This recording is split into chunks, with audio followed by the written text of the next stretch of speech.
আছিস কেন? আচ্ছা, তোর কি মনে হয় বলতো শোনক, আমি খুব ইনসেনসিটিভ মানুষ? কেন হঠাৎ করে এরকম কথা বলছিস? কি হলো কি? তুই বল না, আমি সত্যি জানতে চাই, আমি কি ইনসেনসিটিভ সত্যি? বুঝেছি, নিশ্চয়ই ঝগড়া করেছিস দুজনে মিলে, তাই তো? তোরাও না পারিস বটে, বাচ্চাদের মতো করে। কেন অকারণে যে ঝগড়া করিস আমি বুঝি না। বাহ, তুই আমার বন্ধু, আর তুই আমার হয়ে কথা না বলে আনন্দী হয়ে কথা বলছিস। Don't behave like a child, অনুভব প্লিজ, ফর হেভেন্স সেক। আচ্ছা, এনিওয়ে কি হয়েছে বল। কিছু না, আমার আর কাউকে কিছু বলার নেই, শুধু সবার থেকে শোনারই আছে আমার।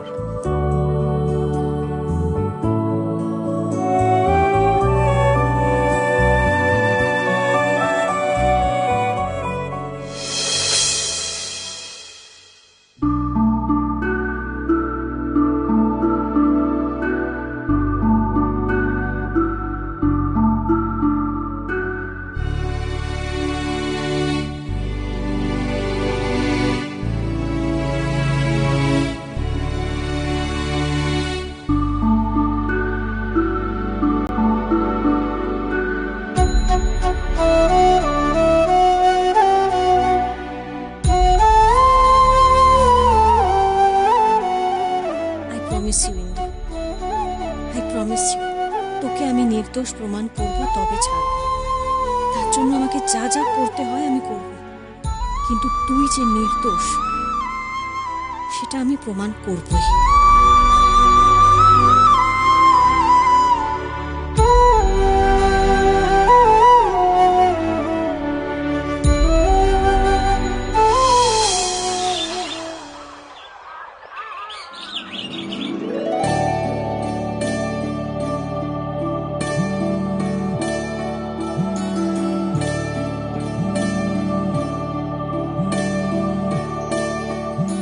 অনুভব, এত সকালে?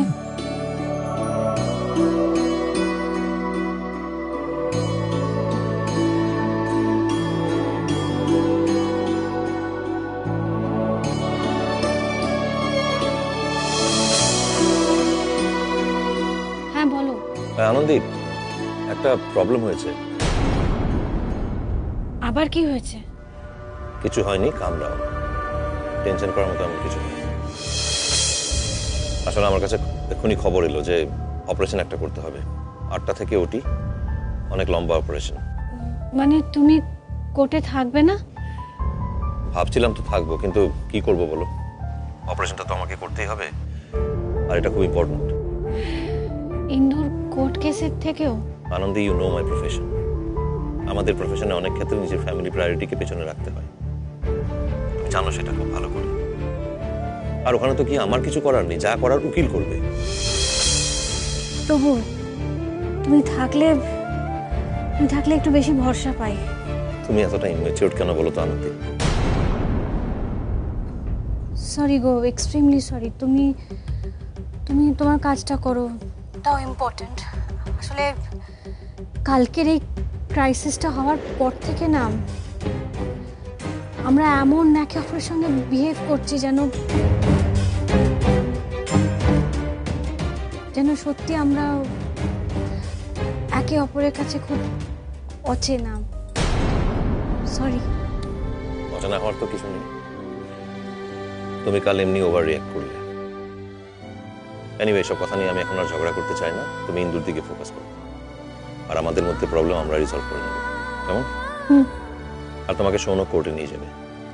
না, দরকার নেই, আমি বাড়ির কারোর সঙ্গে চলে যাব, দরকার নেই। আমি রাখছি।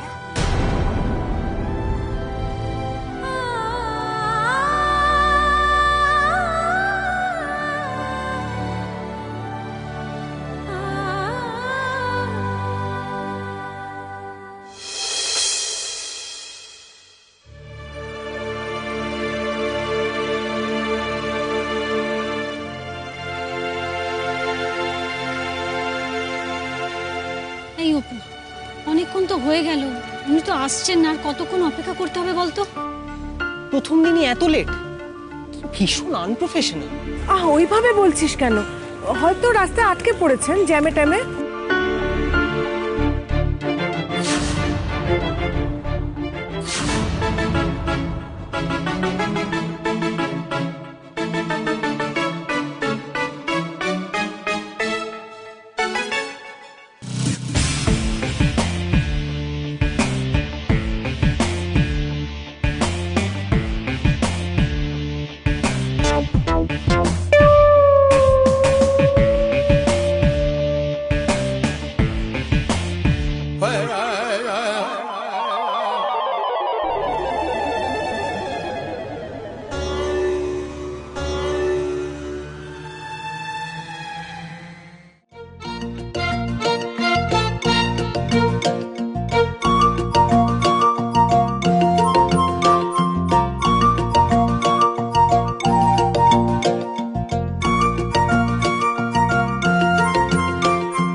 কে রে?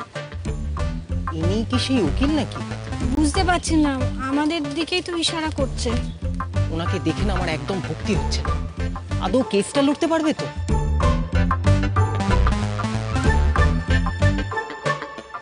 আপনি মিসেস মৈত্র তো? অনুভবের কাছে অনেক শুনেছি আপনার কথা, ছবিও দেখেছি। নমস্কার, আমি আনন্দী মৈত্র। আর আমি সুশোভন মল্লিক।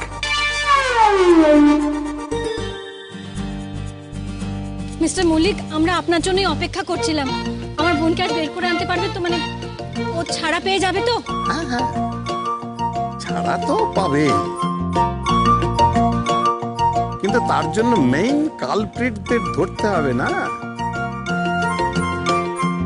মানে যতক্ষণ না আসল কালপ্রিট ধরা পড়ছে আমার বোন ছাড়া পাবে না? হ্যাঁ হ্যাঁ, এ তো হবেই, তার জন্য তো আমি আছি। কিন্তু কেসটা তো নার্কোটিক্সের, ব্যাপারটা তো ইজি না। আপনার বোনকে পুলিশ কিন্তু লম্বা জেলে ভরবে যদি প্রমাণ পায়। এই কেসে জামিন পাওয়া কিন্তু ভেরি ডিফিকাল্ট। মানে আপনি এইভাবে বলছেন কেন? আপনি যদি এইভাবে বলেন তাহলে তো আমরা মানসিকভাবে ভেঙে পড়বো। ভেঙে পড়লে আবার কুড়িয়ে কাছে জোড়া দিয়ে দেবেন। জামিন পাবে না বলিনি, বলেছি ডিফিকাল্ট, যাতে আপনারা মেন্টালি সজাগ থাকতে পারেন। মিস্টার মল্লিক, ইন্দুকে কিন্তু ফাঁসানো হয়েছে, বেসিক্যালি ফ্রেম করা হয়েছে। একটা অল্প বয়সী সরল সাদাসিধে মেয়ে ওইসবের মধ্যে নেই, ওইসব করতেই পারে না। একদম ঠিক বলেছেন উনি। দেখুন, আমার ইন্দু নির্দোষ। ও স্কুলে থাকাকালীন অ্যান্টি ড্রাগ ক্যাম্পেইন করেছে। সেই মেয়েটা কি করে এসব ড্রাগ প্যাডলিং এ? আমার সত্যি মাথা কাজ করছে না। শান্ত শান্ত শান্ত শান্ত শান্ত, দাঁড়ান দাঁড়ান, এই দাঁড়ান, একটা জিনিস দিচ্ছি আপনাকে।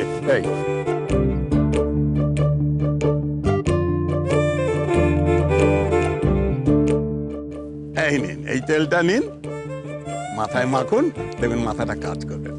দাঁড়ান, আমি একবার মেখে নিই।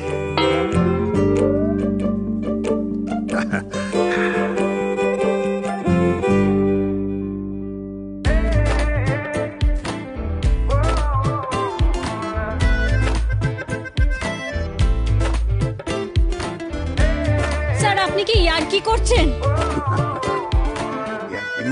ইয়ার কি না, আমি সিচুয়েশনটা হালকা করবার চেষ্টা করছি। মাথা যত ঠান্ডা হবে মাথাটা কাজ করবে, আর আপনার বোন ছাড়া পেয়ে যাবে। আর আপনার বোন ছাড়া পেলে আপনাদের ভালো লাগবে। আমি কথা দিচ্ছি, আমি কথা দিচ্ছি ওকে আমি নির্দোষ প্রমাণ করবই, কিন্তু তার আগে তো প্রমাণ চাই, অথচ আমাদের কাছে নেই। অথচ পুলিশের কাছে প্রমাণ আছে, ওর ব্যাগ থেকে ড্রাগস পাওয়া গেছে।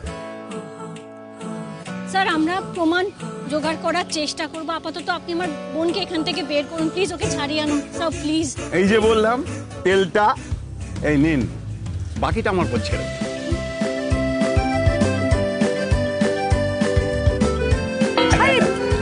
আমাকে দিন, পরে এনে দেবো। এই দিদি ভাই, এই লোকটার কথাবার্তা কেমন ধারান না? এই লোকটার উপর আমার একদম ভরসা হচ্ছে না। এই লোকটা পারবে তো ইন্দুকে ছাড়াতে? আমারও একটু খটকা লাগছিল, লোকটা একটু খ্যাপা টাইপের, কিন্তু ব্রিলিয়ান্ট মাইন্ড। এই ধরনের কেস অনুভব বলছিল ও নাকি একেবারে বাঁ হাতে সলভ করে দিতে পারে। কি জানি, জিততেও পারে। আচ্ছা, কিন্তু এত বড় একটা উকিল, তার এমন আলু থালু চেহারা, জুতো বাঁধতে বাঁধতে এলো? না না না না না, কোনো পার্সোনালিটি নেই। এরকম বড় উকিলরা এরকম হয় না দিদি ভাই, আমি তোকে বলছি। তুই তুই অন্য উকিল দেখবি না, অনুভব যখন সাজেস্ট করেছে তখন নিশ্চয়ই উনি খুব ভালো উকিল। আর উনিও যখন বলছেন, দেখি কি করতে পারে। আচ্ছা আচ্ছা, আমাদের ইন্দু ছাড়া পাবে তো? মিস্টার মল্লিক যখন আমাদের কেসটা নিয়েছেন একেবারে 100% কিন্তু বেরিয়ে আসবে। ইয়েস, আমার বিশ্বাস। তাই যেন হয় ঠাকুর, তাই যেন হয়। এই উপর চল, ওদিকে যাই। দিদি ভাই। আয় আয়। চলো।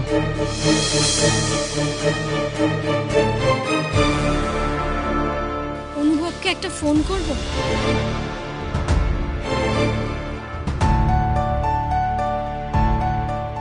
না থাক, পরে করব।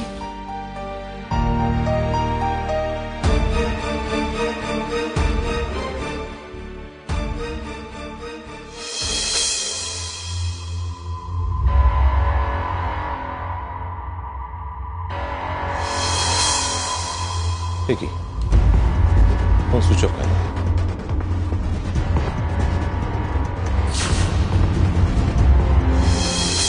কিন্তু একদম চিন্তা করবি না, দেখ আজকে তোকে এখান থেকে বের করে আনতে পেরেছি, এরপর দেখবি আমরা কেসটাও জিতবো। হ্যাঁ হ্যাঁ, একদম চিন্তা করবি না, আমরা কিন্তু সবসময় তোর পাশে আছি। খুশি তো? খুশি খুশি?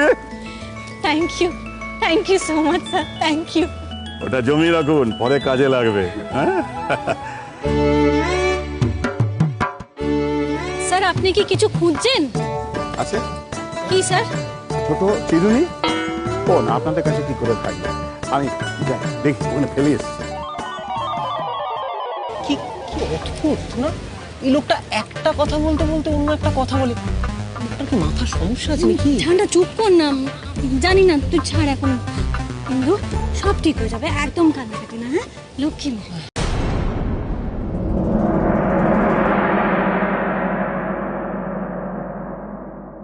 মা, কাকুমণি।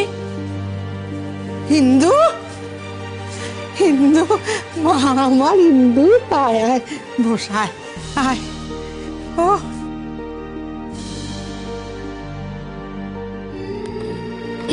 মা, তুমি একটুকে সামলাও, আমাকে একটু বেরোতে হবে। কোথায় যাবি? একটা কাজ আছে, চট করে সেরে আমি চলে আসবো। বলছি তুই একটু রেস্ট নে। হ্যাঁ, আমার তোর সঙ্গে অনেক কথা আছে, আমি এসে কথা বলছি। দিদি ভাই আমি ওগুলো কিছু করিনি দিদি ভাই, আমি সত্যি কিছু করিনি। আমি তো জানি তুই কিচ্ছু করিসনি, আমি সবটা জানি, ঠিক আছে? আমি আর খেলবো না দিদি ভাই, আমি আর কোনোদিনও খেলবো না। এটা কিরম কথা হিন্দু? হ্যাঁ, এটা কোনো প্রবলেমের সলিউশন হলো না তো? এরকম বোকা বোকা কথা বলিস না। তুই নিজেকে একটু শান্ত কর। হ্যাঁ, আর নিজেকে একটু শক্ত কর, সামনে কিন্তু অনেক বড় লড়াই আছে। আর এটা ব্যাডমিন্টন কোর্টের ভেতর লড়াই না, লড়াইটা কোর্টের বাইরে, আর সেটা তোকে জিততেই হবে, মাথায় রাখবি। হ্যাঁ, জাগিয়ে রেস্ট। মা ওকে একটু সামলাও তো, হ্যাঁ। একটু দাও। হ্যাঁ, চল চল বাবা, চল। ভয়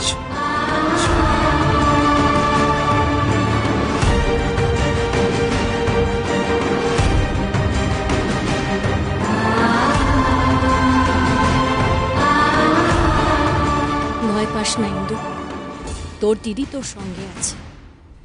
তোকে এই কলঙ্ক নিয়ে আমি বাঁচতে দেব না। তার জন্য আমায় যেতে হবে সেখানে যেখানে এই ঘটনার শিকড় লুকিয়ে।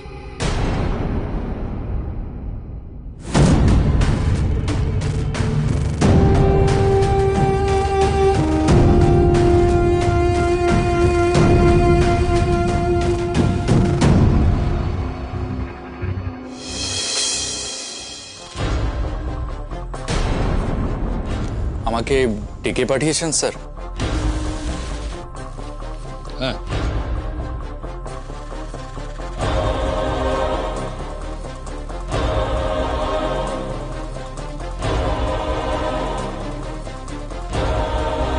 এটা কি স্যার? আপনার রেজিগনেশন লেটার মিস্টার ব্যানার্জি। একাডেমির অ্যাডমিনিস্ট্রেশন আপনার উপর থেকে সমস্ত অভিযোগ তুলে নিয়েছে। আপনি আবার আগের পদে জয়েন করতে পারেন।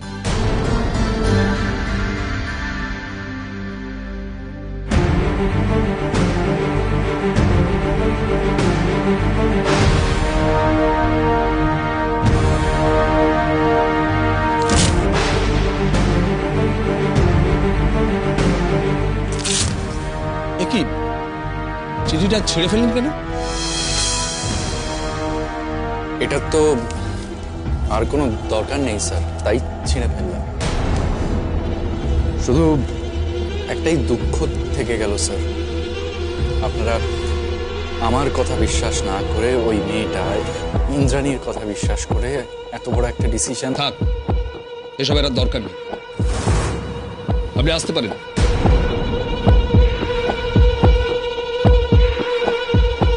দরকার আছে স্যার, দরকার আছে। এই কথাগুলোই তো আমার ভেতরের আগুনটাকে জাগিয়ে রাখে। ওই ইন্দু আর ওর দিদি দুজনকে এমন শিক্ষা দেব, ভদ্র সমাজে মুখ দেখাবার উপায় থাকবে না তোমাদের। আনন্দী মৈত্র আমাকে থাপ্পড় মেরেছিলে না? ওই থাপ্পড়ের জবাব এবার আমি সুদে আসলে ফেরত দেব।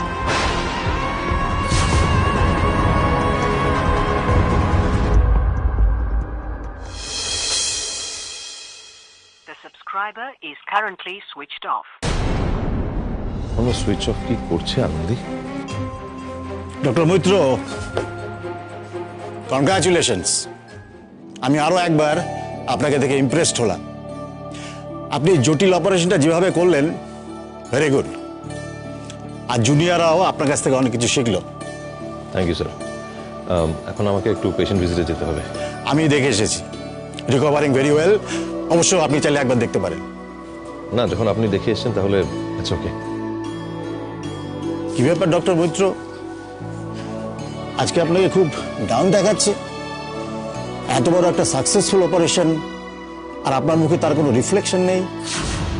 আজ অব্দি অনেক পেশেন্টের অপারেশন আমি করেছি সাকসেসফুলি, অনেকের চিকিৎসা করেছি, অনেক সুনাম কুড়িয়েছি, অনেক ভালোবাসা পেয়েছি, কিন্তু আজ আমার সেই সুনাম একেবারে নষ্ট হয়ে গেছে। একটা গুজবের জন্য আমার উপরে পেশেন্টটা ভরসা করতে পারছে না। আমি বুঝতে পারছি, কিন্তু বিশ্বাস করুন, এই ধরনের গুজব বেশি দিন স্টে করে না। একটু সময় দিন, নিজেই সবাই সবটা ভুলে যাবে। ভুলে আর যাচ্ছে গো স্যার, এই তাপসীর ঘটনাটা যেভাবে ডালপালা মেলে ছড়িয়েছে আপনার কোনো আইডিয়া নেই। ডক্টর শ্রীকান্তকে জিজ্ঞেস করবেন, ও সবটা জানে। এখন তো এটাও উঠেছে যে আমি নাকি ছুরি ধরতে গেলে আমার হাত কাঁপে। ভাবতে পারছেন আপনি? ডক্টর মৈত্র, আমি জানি যে এ ধরনের জিনিসগুলো সহ্য করা যায় না, মনের উপর এফেক্ট করে। তো আমি বলি কি, প্লিজ মুভ অন। কারণ এগুলো ধরে বসে থাকলে তো সেটা আপনার কাজের উপর এফেক্ট করবে। ভুলে যান। কি করে ভুলে যাবো স্যার? গত 15 বছর ধরে আমি মানুষের সেবা করেছি, কত লোকের চিকিৎসা করেছি আমি জানি না। কিসের জন্য? মানুষের ভরসা পাবো বলে, ভালোবাসা পাবো বলে। আর আপনিও জানেন খুব ভালো করে যে পেশেন্ট আর ডক্টরের মধ্যে সম্পর্কের ভিতটা হলো বিশ্বাস। একজন পেশেন্ট ভরসা করে নিজের প্রাণটা ডাক্তারের হাতে ছুটে দেয়, এতটাই ভরসা থাকাটা জরুরি। আর সেই ভরসা থেকে আমরা সাহস পাই, জেদটা বাড়ে, একটা ভালো চিকিৎসা করার জন্য আমরা উজ্জীবিত হই। কিন্তু সেই ভরসা, সেই ভালোবাসা যখন থাকে না, তখন আর আমাদের হাতে থাকে কি বার হলো? যদি আমার পেশেন্ট কমে যায়, আমি সেটা নিয়ে চিন্তা করি না, আমি সত্যিই করি না। কিন্তু ভালোবাসাটা, বিশ্বাসটা, সে ভরসাটা, যে ভরসা একজন পেশেন্ট একজন ডক্টরের উপর রাখবে, সেটা যখন কোথাও গিয়ে ব্রেক হয়ে যায়, সেটা আমার পক্ষে মেনে নেওয়া সম্ভব নয় ডক্টর। আমি বুঝতে পারছি আপনার মনের অবস্থা doctor Maitra. Please have faith, everything will be okay. একটু ধৈর্য ধরুন, একটু। সেটাই করার চেষ্টা করছি, বাট আই ডাউট সেই ভরসা, সেই আস্থা, সেই সম্মান হয়তো আমি আর কখনোই চিরকালের মতো হারিয়ে ফেলেছি। এটা আমি ডিজার্ভ করি না, কিছু না করে আমি দোষী হয়ে গেলাম।